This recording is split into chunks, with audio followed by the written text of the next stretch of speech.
আজকে প্রায় 45-46 বছর ধরে 6টি নির্বাচনের ভেতর দিয়ে, এছাড়াও বিভিন্ন আন্দোলন সংগ্রামের চড়াই উতরাই তো আছেই।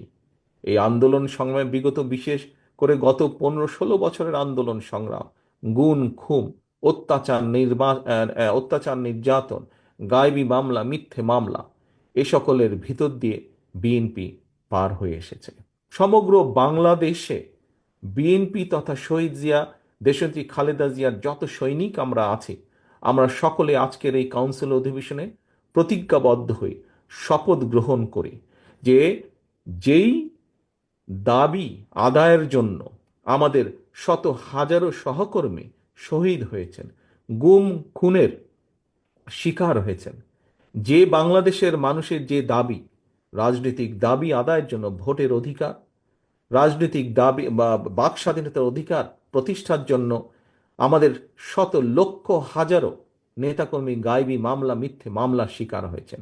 অর্থাৎ জনগণের ভোটের অধিকার যে দাবি, সেই দাবি পূরণ করতেই হবে আমাদেরকে, এবং সেই সংগ্রাম আমাদেরকে অব্যাহত রাখতে হবে। আজকে এইটি হোক আমাদের প্রতিজ্ঞা, এইটি হোক আমাদের শপথ।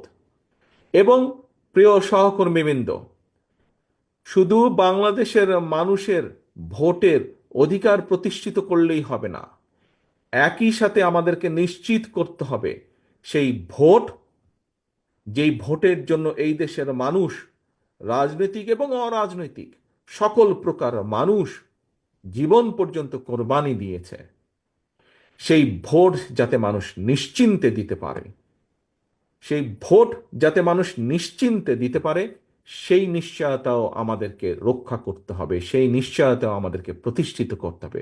শুধু ভোটের অধিকার প্রতিষ্ঠিত করতে হবে না, ভোট প্রদানের অধিকারও আমাদেরকে নিশ্চিত করতে হবে। আজ এই মুহূর্ত থেকে লক্ষ্য এবং উদ্দেশ্য হবে ঐক্যবদ্ধ থাকা। আমরা যত বেশি ঐক্যবদ্ধ থাকতে সক্ষম হব, আমরা গণতন্ত্রের ভিত্তিকে তত দ্রুত আমরা চালু করতে সক্ষম হব। আমরা যত বেশি ঐক্যবদ্ধ থাকব, যত দৃঢ়ভাবে আমরা ঐক্যবদ্ধ থাকব, আমরা দেশের বিরুদ্ধে, গণতন্ত্রের বিরুদ্ধে যারা ষড়যন্ত্রকারী, তারা তাদের পরিকল্পনা তত বেশি ভেস্তে যাবে, তত দ্রুত ভেস্তে যাবে। কাজেই প্রিয় সহকর্মীবৃন্দ, আজকে আমাদের এই কাউন্সিলে মূল লক্ষ্য উদ্দেশ্য হোক ঐক্যবদ্ধ থাকা, নিজেদের মধ্যে ঐক্য বজায় রাখা। আমাদের মূল লক্ষ্য এবং উদ্দেশ্য হোক বাংলাদেশের মানুষের হারিয়ে যাওয়া যে অধিকার, রাজনৈতিক যে অধিকার, সেই অধিকার যতক্ষণ পুনঃপ্রতিষ্ঠিত না হবে, অধিকার আদায়ের যে আন্দোলন, সেটি অব্যাহত থাকবে। কিন্তু সেই আন্দোলন অব্যাহত রাখার মাধ্যমে আমাদেরকে সচেষ্ট থাকতে হবে, সচেতন থাকতে হবে, যাতে করে আমাদের ঐক্যের মধ্যে গণতন্ত্রে বিশ্বাসী রাজনৈতিক গুলোর ভিতরে ঐক্যের যাতে কোনো ফাটল না ধরে। রাজনৈতিক দল হিসাবে আমরা আমাদের পরিকল্পনা, বাংলাদেশ জাতীয়তাবাদী দল দেশ এবং দেশের মানুষের প্রতি যে দায়িত্ববোধ আছে, সেই দায়িত্ববোধ থেকে আমরা আমাদের পরিকল্পনা, আগামী দিনে কিভাবে আমরা দেশকে সামনের দিকে এগিয়ে নিয়ে যেতে চাই, আমাদের সেই পরিকল্পনা আমরা তুলে ধরব।